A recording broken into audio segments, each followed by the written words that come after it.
Hey, Welcome. How are you? Welcome to the good. How are Unique you? Perspective Show. How are you? Good. Thanks for having me. Wow. First singer in my life. How are you? I'm good. I'm honored. I'm really honored. It's actually my first real singer that I've ever had. So thank you for letting me interview you.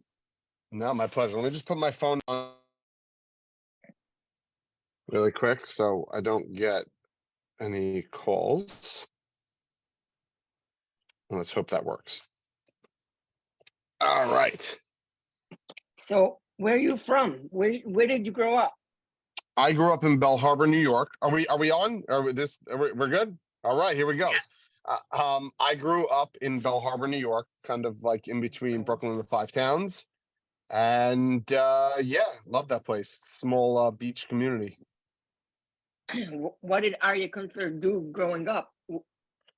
Aryeh Kunstler played a lot of hockey, a whole lot of hockey. Wow. Bel Harbour is a small neighborhood, and until I got a car in high school, it was mainly just our small group of neighborhood friends. So we did, we played a ton of hockey until I discovered playing music. So for a while, I thought I was going to be a professional hockey player. Wow. Although I never played ice hockey, like I very rarely played ice hockey. But yeah, that's it. And then I started music, and then I started, around 13, and that was kind of it. Then I, still play a little hockey, but mainly just jammed out whenever I could. What yeshivas did Aryeh Kunstler go to? So I went to Darche for first through 12th Okay. grade. And then in Israel, I was in Merkos for 2 years, and there Yaakov for a year, and I came back and was in Shayasha for a few years. Wow. So what brought Aryeh Kunstler into the music world? Like, My father and my brother both have put out albums. My father has 3 albums, 2 of which were recorded. One was before I was born, one when I was a kid. My brother, who has okay. 4 albums, Vahavienu, so I was involved in those. So I was always around music. I was always playing Okay. music, and then I started writing my own songs in Israel. So I recorded an album, my first album, From the Depths, and then I got brought into Neshama Orchestra by Ari Boinju, incredible guitar player, Wow. and that was it. It was like weddings, straight on through. It came out my second album, 2010, and then I went on a nice big break of putting out music. But I was, playing weddings, and I was in a bunch of bands there. So, yeah, the weddings became the thing for me for about 9-10 years. Wow. How does Arya know Yossi Schwartz? Yossi. Where do I even know Yossi from originally? I don't know even where we know each other from. Maybe it was Merkaz. I'm not sure if we were there the same time, Wow. but we did a couple of weddings together. Cool. Yeah, Yossi's an awesome guy. I remember when we used to play keyboard. So you took a so from for 9 years you took a break from playing like at music at like simchas and just focusing on writing, or It was you the opposite. just It it was was mainly I was mainly doing weddings. I was writing, and I was started producing for other people, but I'm not even sure why. I guess I just got too busy. I was very focused on growing in the wedding industry. But I stopped putting out music, of my own music, and then in 2008, the end of 2018, I came out with a single, Vakonim, and then after that, it was like Up Like a Lion, Keli, all the songs that have come out. Working on my wow. new album now. So Yeah, yeah, let's hear a little sampler. you want to hear a little sampler? Let's see what we got here. Let's see what we got. I can give you a little treat. This is gonna actually hopefully be coming out in a few weeks. Just the first single Pischu from the. Li. That's right. Very good. Paying attention. I'm impressed. Let's see what we got here.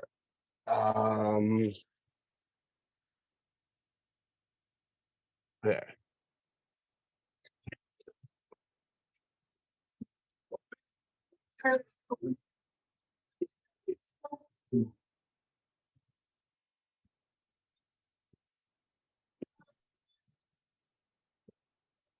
I don't hear anything.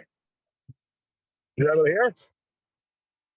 Ah, okay. Well, I'll have to start to do it the air. It's hard to do with the AirPods yeah. on, but it's there. Yeah. It's there. So how did you meet your lovely wife? My Let's lovely go. wife. Let's go to that. Penina, I mean, after I was married once and I got divorced, and I'm a Cohen, so a lot of people were, trying to think of who to set me up with. I wasn't really looking to get married, but a lot of people said, "Oh, you're in the wedding business and you're a Cohen." She's a widow and also in the wedding business. That brought some attention, for me to check her out. Saw her on Instagram, liked her vibes, and then I found out she was running the Team Lifeline, the Miami Marathon. And a friend of mine convinced me it's a brilliant idea to sign up to run 13 miles to meet somebody. So I did it. I met How her did there. that feel? I mean, I've done 5 since. I love it now. I run almost every day. I love running. Wow. We became friends, and then I asked her out a couple months later. Wow. Yeah. Yeah. First of all, you guys look amazing together. Thank you. She makes me look good. No, but I think both of you do. Yeah, but thank you. Are you involved with High Lifeline, or you're not? Like, so Penina was a lifeguard, I believe, in Camp Simcha. I had performed in Camp Simcha a few times, as well as I've recorded a bunch of songs. Whenever they asked, I did the fight song, which was very popular, and then I've done like two other songs. Did Heroes this last summer for the staff, and then since then with Team Lifeline, whenever I can be a part of something there, I am. I performed at all the pasta parties since I've been there, and so I'm active in that regard. Happy to be affiliated. So where do you see the music going now? The Jewish music industry? Yeah. You know what? It's been blown wide open. It used to be, when I started, you had your mainstream acts, like Shweki, Davagabe, all what I say, mainstream music. Then you had like, the Ellie Gerstner style stuff that was happening. And then you had guys like me and Blue Fringe and Soul Farm and stuff like that were like this small teeny part of Jewish music, but we were able to get our CDs on the shelves and sold a couple of copies. Now it has completely changed. I mean, people are more open-minded to hearing different styles, and like with Zusha and Isha Rebo and Akiva and all these, almost different styles of music that are coming out. So where do I see it? Where do I see it going? I mean, as long as it continues in this way, it's fantastic. It's I think people are looking for music to connect to, not just on a religious level, on a personal level. And one thing I'd like to see more of, and that I'm trying to do with my album, is for singers, especially like even in the mainstream world, to get a little bit more personal. I think people, I wrote a song called These Words. I wrote Motzei Rosh Hashanah one year after coming home from shul and struggling to really have a good davening and find the words to say. And I put it out a few days later, and people just really related to that, because it's very rare to find a song where somebody's saying, I have a hard time davening, Right. But a lot of people do. And I think I always say it's human music. People need to be able to relate to things. It's very nice to say we want Mashiach a million times. It's beautiful, and I have songs about it too. But I think we're also in a very personal age, especially with the Thank You Hashem stuff and and all that.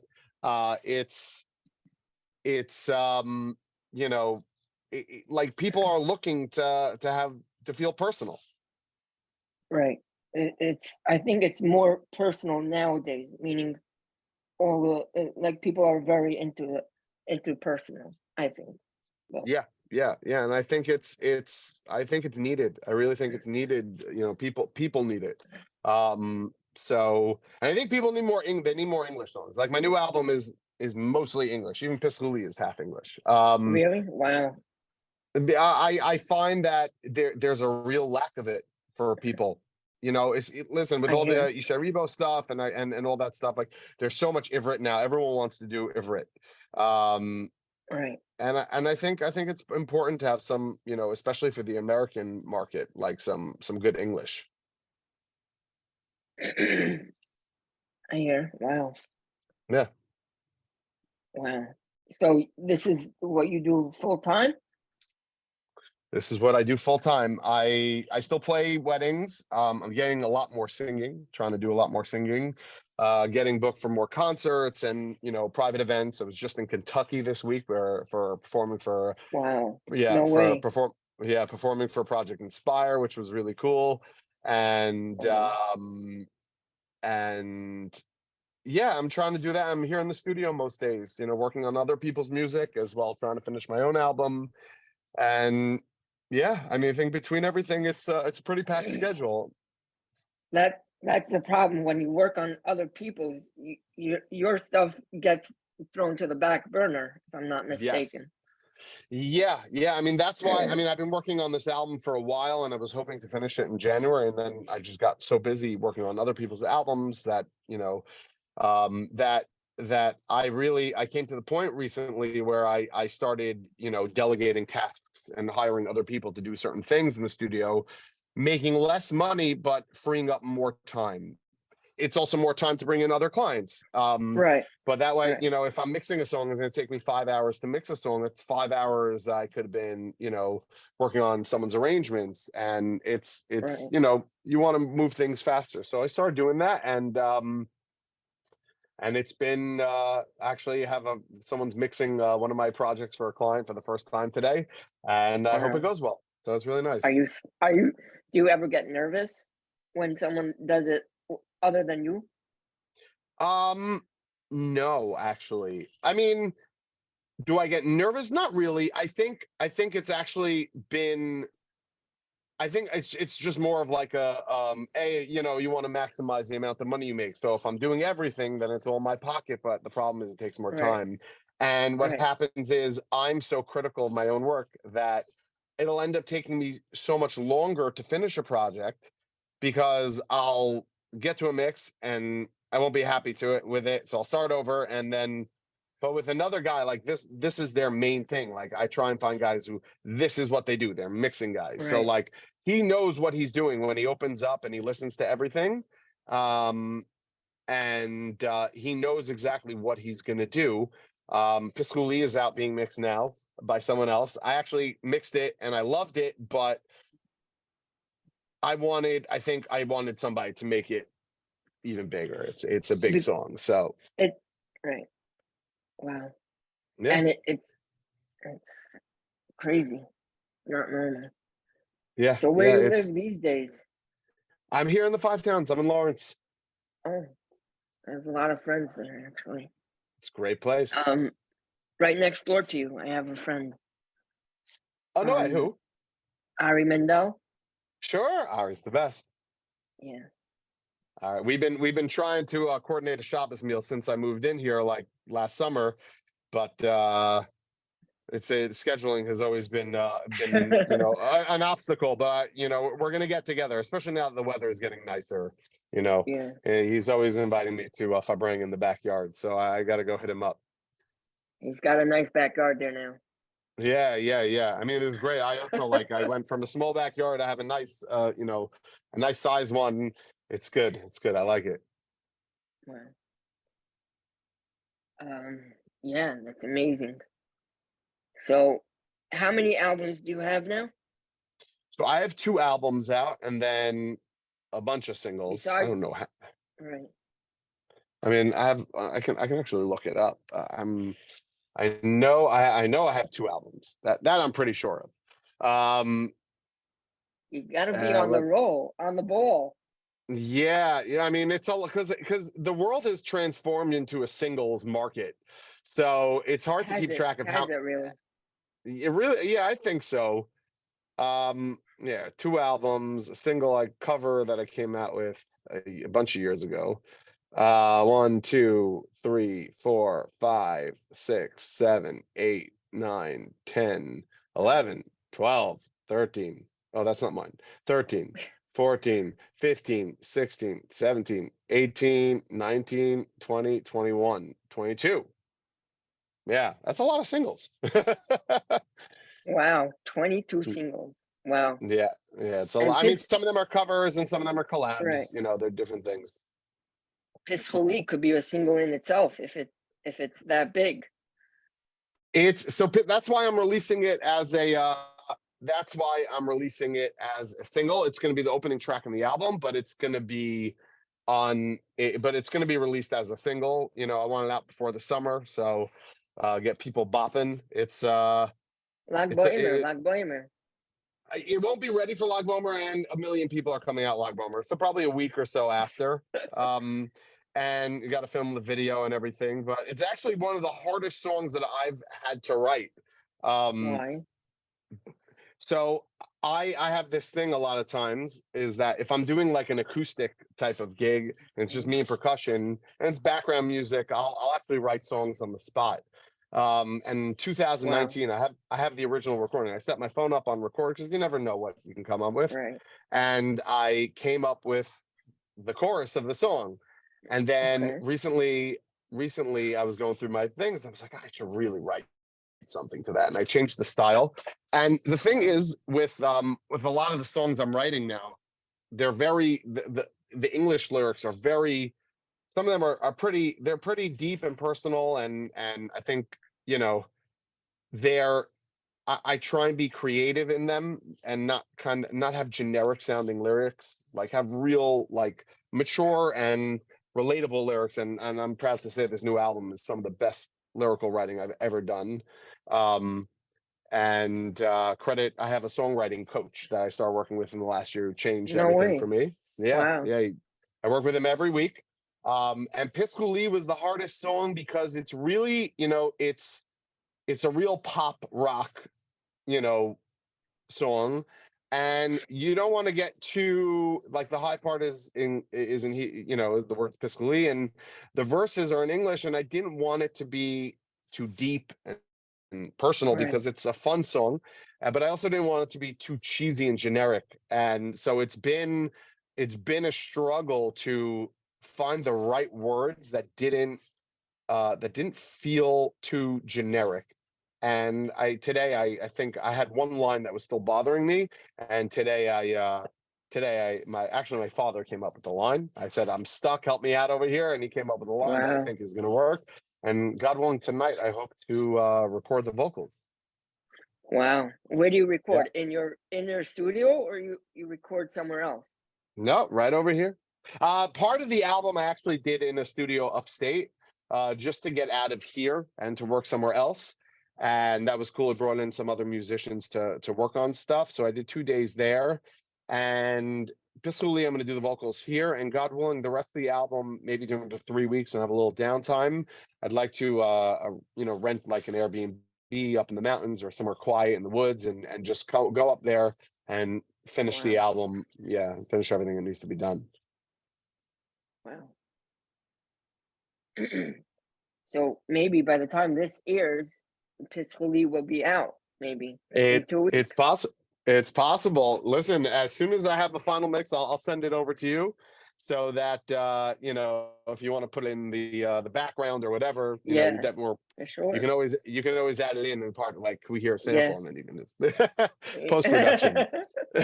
But but yeah, I'm really excited about this one. It's the song is it's really I worked really hard on the music, and it really came out great. It's really coming out great. It's a lot of fun, and a lot of this music that I've been putting out has been more serious of nature. But this one is just kind of like a really fun, great song that I think everyone will enjoy. It's great for somebody working out in the gym. It's awesome. Right. Wow. And you Yeah. came up. You have other singers on this album, or just you?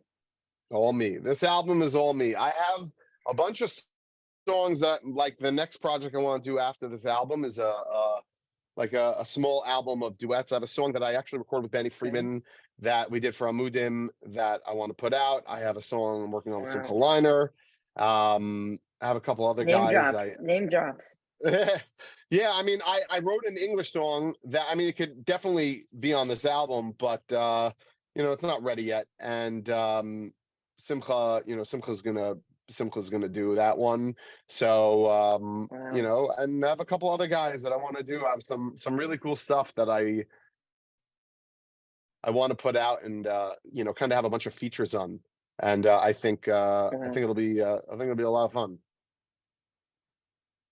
I'm sure it will. Yeah. You're very nice. You're a very easygoing person, and no, I know. I'm saying from the few times I've met you, it's like you're very easygoing, and that's what is amazing of you, and all the songs that you wrote and put out, they're very, very good songs.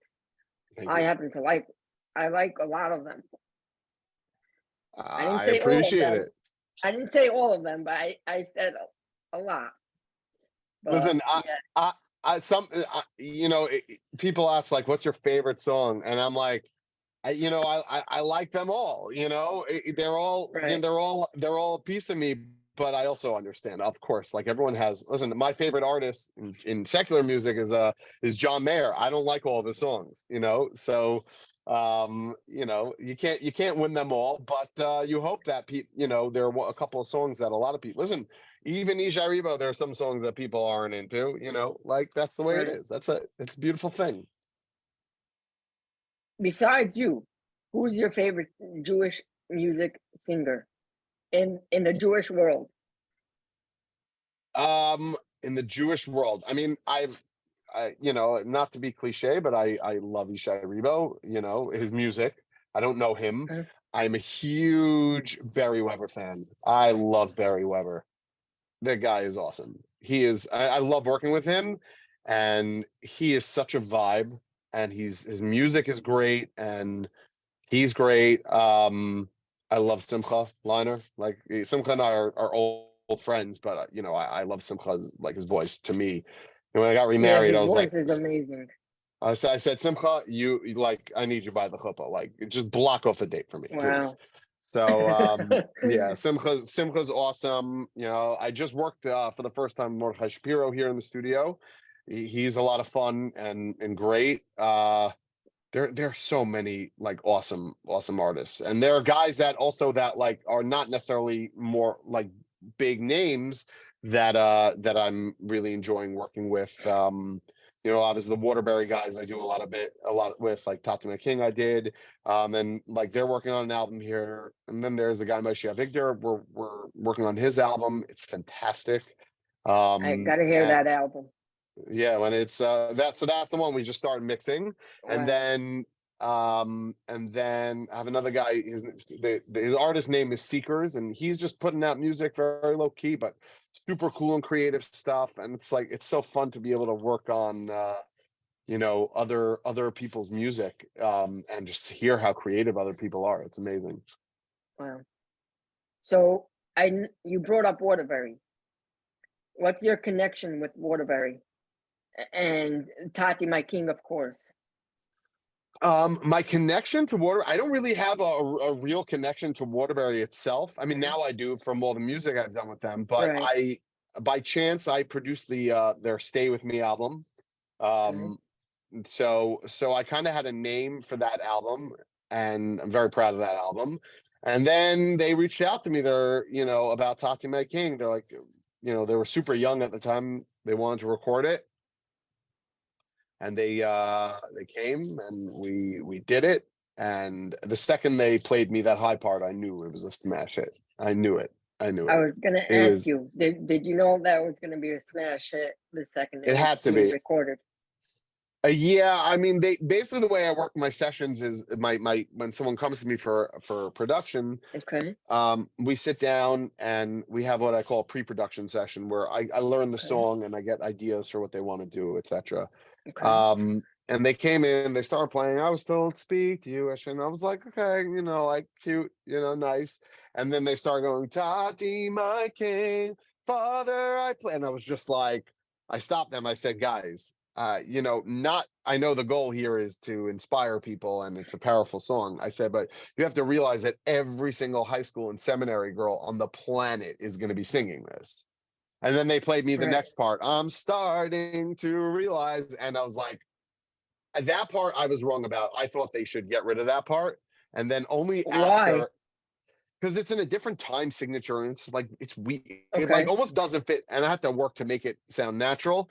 But then I realized once, like we were later on in the song, I realized like, girl, everyone's I'm starting to realize, and every like girls' camp or school that I play, that song, like I was dead on about the chorus and this the starting. It's It's an amazing song. it's an amazing song. It's an amazing, amazing song. And I'm very, I'm very honored to have, I sing on it. I did all the music. It was very, it was cool to see a song that you work on, like go like, really big like that. So yeah, it was very cool. Top 10 songs that you've worked on that became major hits. Major hits? Do they include my own? They could include your own, but not only your own. Okay. All right. So Tatty My King is one. Okay. Rebind by Barry Weber. I played some guitars. I played guitars on those.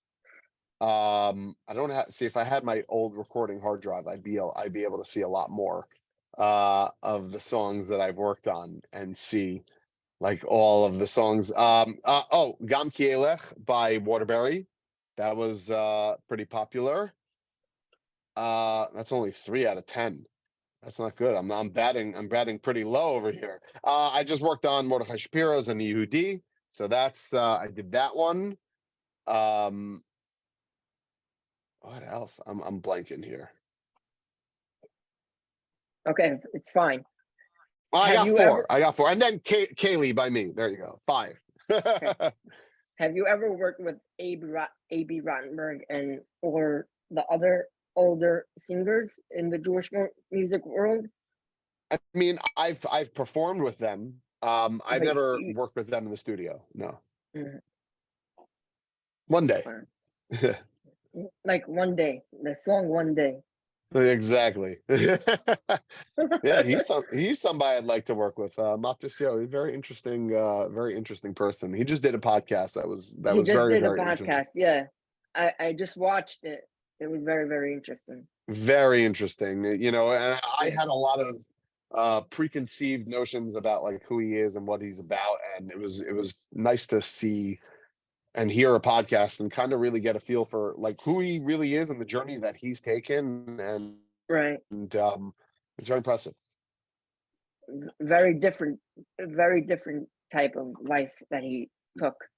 Yeah, listen, And it's that yeah, it's it's a little bit different back now than it was when he came out. right. And he got big because to be signed to a major record label and they're throwing you on tour for most of the year, it's hard to do that as a film person. And at one point, Right. after my second album, I worked with a lot of secular producers and musicians, and it was a lot of English. And my producer, who's a big session drummer and has worked with the top names out there, like in production and whatever, Okay. he sent it to a very famous producer. I have the email saved somewhere. And the guy's like, I love the album. I don't understand half the words because they're in Hebrew. He's like, but Okay. have him record some English songs and, we should talk. And, I at the time, I had just recently I was newly married and I didn't see how I can live a frum life by going out and being on the road like that. And so I didn't do it. And that's fine. You have no regrets, right? About that. I mean, Yeah, no, I don't have regrets. I think everyone goes the path that they're supposed to go on. Right, And if I had done something like that, I doesn't necessarily mean I would ever have a song like Kaylee, you right, know? And it doesn't necessarily mean I'd have I would have a very different life. And I'm very appreciative of the life that I've been given, the life that I live. So, I can agonize from today till tomorrow. Like, what if, like, what had right. let's say I had done it. Well, okay, but I didn't. And that's what was supposed to be. And I'm supposed to be exactly where I am now. That's a true a true line, true story, and that's the way everyone should live. Like wherever they end up, that's where they were supposed to end up. Yeah, yeah, yeah. How is it with I don't want to get too personal, but with your with Panina's daughter, is it hard still, or is it Uh, with easy? Basia, it was never difficult. Like I'm essentially her father, Right, right, and I've known her since she's 2. So, right. it's yeah, I've known her since she's 2-ish, whatever, consistently, and she's here all day, every day, and Right, to me, there's no difference. She's on the same level as my own 2 sons. right. And my boys look at her like their little sister. They don't look at her like a Okay, stepsister. And amazing. they Right. have a lot of they have a lot of step siblings, on their mother's side also. Um, I just know Well, over here, they love her, and thank God that part has, been very it, smooth. it's Yeah. something. It's hard. It's a hard thing to do. Like mold two families together. Like Yeah. it's hard. So if you're saying, but Baruch Hashem, it was easy for you. I mean, that Or aspect of it was easy. right, There were a lot of other challenges, and there are a lot of right, challenges that, you're dealing with. My wife and I have come from very different backgrounds and different mentalities, and it's one thing when you're starting out that you kind of figure right, it out together, but it's one thing when, my kids are, 11 and 9, and I mean, we wow, got married around 2 years ago, and it's just, right, they're used to one way and I'm used to doing things another way. And, that end of blending is always, challenging.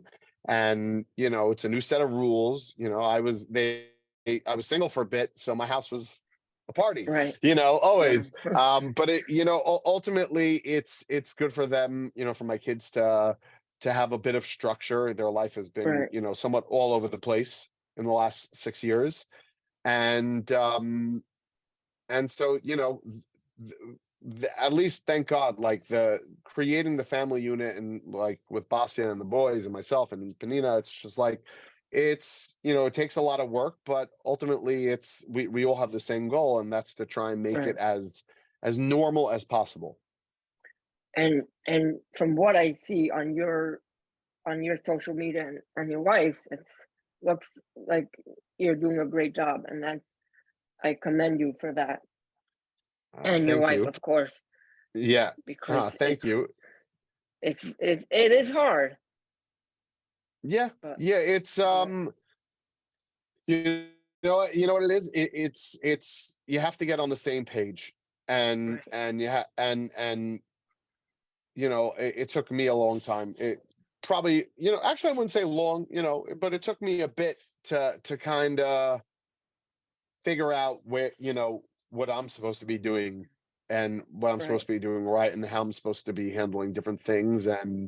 Um and we've worked really hard, and you know what, social media only gives, most of the time, only gives, like, the positive moments of people's lives.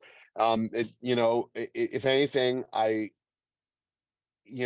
as good as it could appear on social media, it's the result of working through difficult times. So, there are people that unfortunately are not happy, and on social media they look happy. I Our social media presence, it's A, because it's our business, and B, for me, it's a method of promoting myself and my music. But seeing that side of us, It is authentic, and it's only authentic because of the things that people don't see, the hard times that we've worked through. So it's not, it's not a fake happiness in a way. It's and that doesn't mean there aren't challenges. There are always Right. challenges. That's life. But if you're focused on working through stuff, you can get through stuff. It's and working together, I think, is the biggest thing. What do you believe? What do you think about social media in general? For me, it's the biggest time waster. I've been I love it, but at the same time, like if I look down my phone, it was like 30 minutes to an hour, and I'm scrolling on Twitter Wow. and Instagram and TikTok. I'm like, wait a minute, oh my God, I could have just been working or playing music or writing a song or doing other things. So I've been working hard, at least mostly during the day, to really be off of it. I slowed down my Instagram posting, which I need to get better at, and maybe hire someone to help me. Because I needed to focus on being Um, present and being here.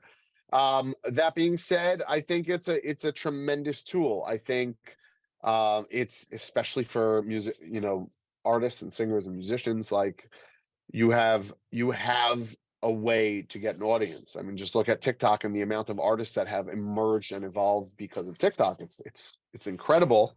Um, in the secular world, like, people have really made it because of social media.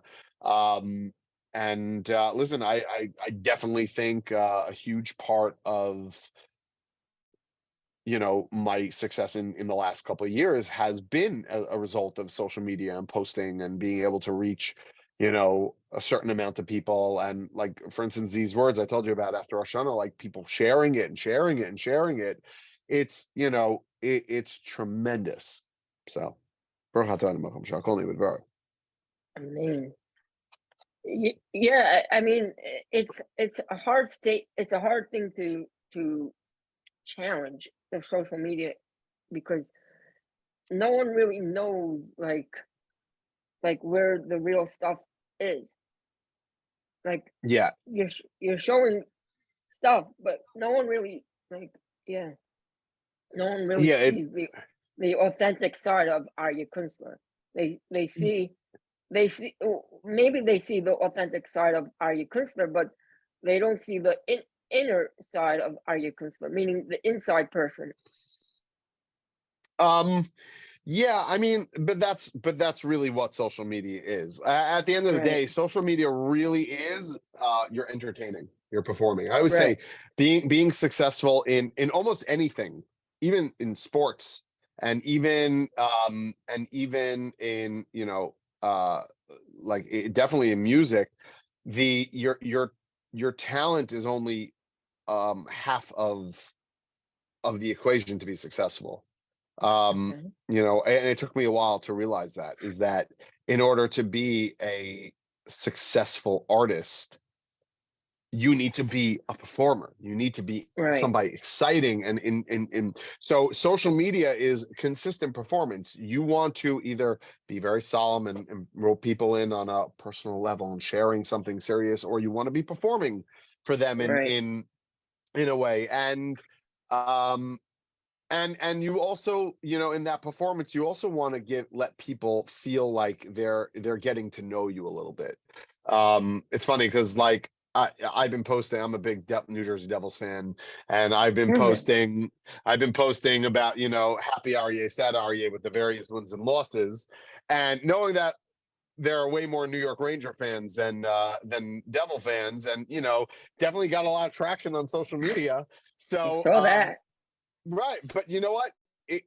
It's what's great about it though is what's great about it though is that you know, people get to see that side of me. Like, yeah, that's who I am. I really love hockey. Like, I love that. Like, I'm not just a musician. I love hockey. When I share things with my boys or with Bastia, you know, people are like, oh, we're getting an inside look at his life. I mean, listen, I have it with people that I follow. I love seeing behind the scenes stuff. And, you know, and especially like, you know, I'm very fortunate that I have fans, which is to me the Right. funniest thing. Like, I'm just here playing music and putting it out, but like I have people that are real, like on Instagram, they message me, they're real followers and fans, and part of it is my responsibility to give them content, and either something that can, you know, make them smile at some point during the day, or, you know, or make them laugh, or it's something musical or inspiring. And I think someone came over to me recently by a wedding. She said, like, someone, you know, like a mother in the 50s, you know, she said, you don't know who I am. She's like, I obviously love your wife, but I follow you. She's like, and I love how you don't take yourself too seriously on social media. You're kind of goofy and funny, and I love it. And I love your content. And I love following you. And I was just like, she didn't even say she liked my music. She said, I was like, you know what? Thank you very much. That, you know what? I said, I try and just keep it light and, you know, have a good time, you know, have a good time for me. It's a great way for people to get to know me a little bit. But as far as the inside, you know, it, in general, you want to keep the true inside to the people that, you know, that need to know the true inside. And, you know, every person has struggles and difficult times, and I'm no exception to that rule. And I've been through some really tough times in the last 6 years. And, you know, on social media, it's not something you necessarily want to share. Yeah, like people like seeing drama, but like I find that my role on social media is not to share that side of me, and I'd rather use that side of me to come out in my music. So if somebody wants to hear, yeah, if someone wants to hear, you know, what the words that I would say when I am going through those moments, there are quite a few songs on my new album that they can really listen to and go, you know, that's Aryeh, you know, through difficult times.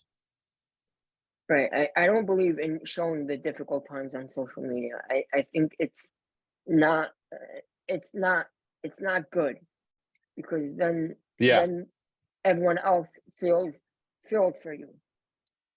Yeah.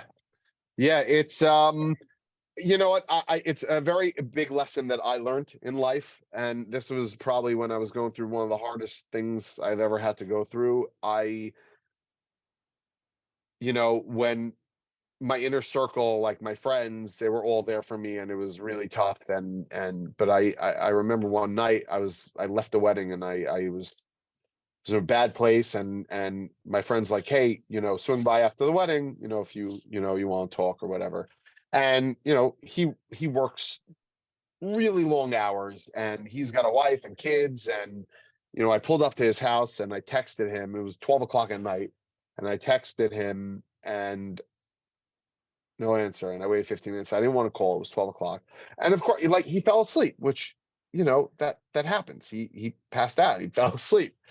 And I wasn't upset, like, but it was a moment where I actually had a realization that was like, people have their own lives. Like, everybody's got their own lives. And I was kind of expecting the world to be my pity party. And you learn that, yeah, you have your friends to rely on when you really need them, but at the end of the day, they also have their own lives and their own issues and their own stuff and their own da-da. And so we, you know, so we have to learn how to make things happen for ourselves and work on ourselves. And for me, that was the biggest lesson I ever could learn. And, you know, I'm not interested in a pity party on social media. I'd rather just be goofy. Exactly.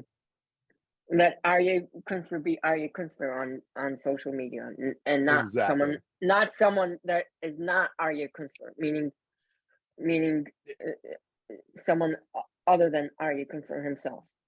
Yeah, and one other thing I like to say is that I think it's like I said, like if you want to see that side of me, you can hear it in some of my songs. You can hear it in some of Right. my music. And for me, the most important thing is, you're saying Aryeh Kunstler be Aryeh Kunstler, is that Aryeh Kunstler is Aryeh Kunstler in his music. Right. Wow. There have been many songs that I've written that are not, I didn't find were authentic for me, and they're not Wow. Aryeh Kunstler, and so they get stored away on the hard drive. They were fun to write and even record some of them. Okay. But for me, and it's interesting because for Pischu Li, like we're working on the concept in the music video, and I had an idea for it, and it was very cute and funny and silly and da da da. Yeah. And I realize is that I have really worked hard on building a reputation for myself of being like a serious artist, like musical artist, but also Yeah. that people really look to my music, and the people that have reached out to me about this, like they really look to my music to be that it's something Authentic. that's not, yeah, it's authentic as me. And Right. even though Pischu Li, and you'll hear it, it's definitely not as deep personally, Okay. but and this is why it took me probably more than 2 months to write the lyrics, with a ton of revisions. I can't even tell you, we have worked on this, me and my songwriting coach probably have worked Okay. on the lyrics to this song for 2 months, Wow. trying to find the right lyrics that are not, it's not even just that they're cheesy, but that they're authentic. And it was funny, last week he turned to me and he said to me, he's like, Aryeh, why don't we take a step back? He's like, what is the song about? Right. And I actually had to stop and think. I was like, wait, what is the song about? Like, I'm using words and I wrote a great chorus, but what's the song about? Like, what am I saying with my English words? I'm not just talking about like silly words. Like, there's a concept, and at this point, like where the lyrics are and everything, like if someone said, like when it comes out, they're like, so like, what'd you write the song about? Like, or did you just try and match? I was like, no, like I can tell you exactly what this song is about and what it means to me, and why I chose to like really go all in on this song. And and to me it's authentic. And it's funny, even one line I could have settled on and been like, okay, and I didn't want to settle on it. What are I the didn't. words? um that we'll have to wait for. Okay. We'll wait That will for have to. the debut. Yeah, exactly. But yeah, it's really, I'm very proud of it. Like this one, sometimes a lot of times lyrics just come really fast to me. And then sometimes I need to let something sit for a little bit. I have one song on the album that I almost put it out as is, and I said, I'm going to be patient because I'm not 100% yet with the lyrics, and I'm happy I waited, because it, the new lyrics paid off. And to me, it's like I came out with a song, Kipper Time, called Never Too Far, that I wrote and recorded and put out in a day. And to me, it's Wow. one of my best choruses I ever wrote ever. And it really, like, I felt it deeply when I wrote it. Like the chorus is such a like powerful words, and the second verse I feel like I cheaped out on a little bit because I was rushing. And I think Okay. had I gone back and where I'd waited a little bit, it could have been a lot stronger. But someone said, well, why don't you re-record it and put it out again? I was like, because once it's out, Right. I said, it's out in the world. It's no longer mine. Like, I don't need to rewrite anything. I'm very proud of that song still, even with that. So, being authentic, especially in my lyrics, is extremely important to me. The song that came out, Hanukkah. Yeah. How long did that take you to write? And I didn't write that what? song. That's my father's song. Oh, no That's my, way. yeah, that's my father's song. And it was on an album that was out before I was even born. Oh, wow. Yeah. Okay. So, What it's made you what made you put it out again?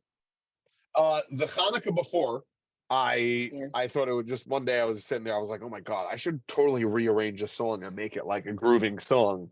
It was a little Okay. bit, a little bit like slower and acoustic, and I did like a whole arrangement for it, and I loved the way it sounded. And like about a month before Hanukkah, I was like, oh my gosh, I forgot about that. So I called my father. I was like, guess what we're doing? Um, and I quickly started recording everything. And yeah. Wow. And it's going around from Yeah, what I it see. did well. Yeah, I mean, I really wish I would have put more stuff out since then. Um, but we are where we're supposed to be. So like Pischu Li is coming out, and I'm excited. I'm excited for that. We're all excited for Pischu Li because we can't wait and hear the lyrics. It's supposed to be good, amazing, and just keep up the great work that you do, Aryeh, and just Thank you. keep being Aryeh and authentic on wherever you post, and just keep being you. Thank you. And thank you for having me on. This was fantastic. I really enjoyed It's a this. pleasure. It's not that often that I get to have a singer on. Like I said, this is Well, my first singer. So well, I'm honored to be the first, and it should be the first of many. And if I'm ever welcome back, or if you ever want me oh, for back, sure, I'm here for for it. I'm sure. here for it. Oh, for sure. We will. We'll have to get you back. All right. You say All when, right. and I'm here. All right. Okay. All right. I'll talk to you. Take care. Bye. Take care. Bye-bye.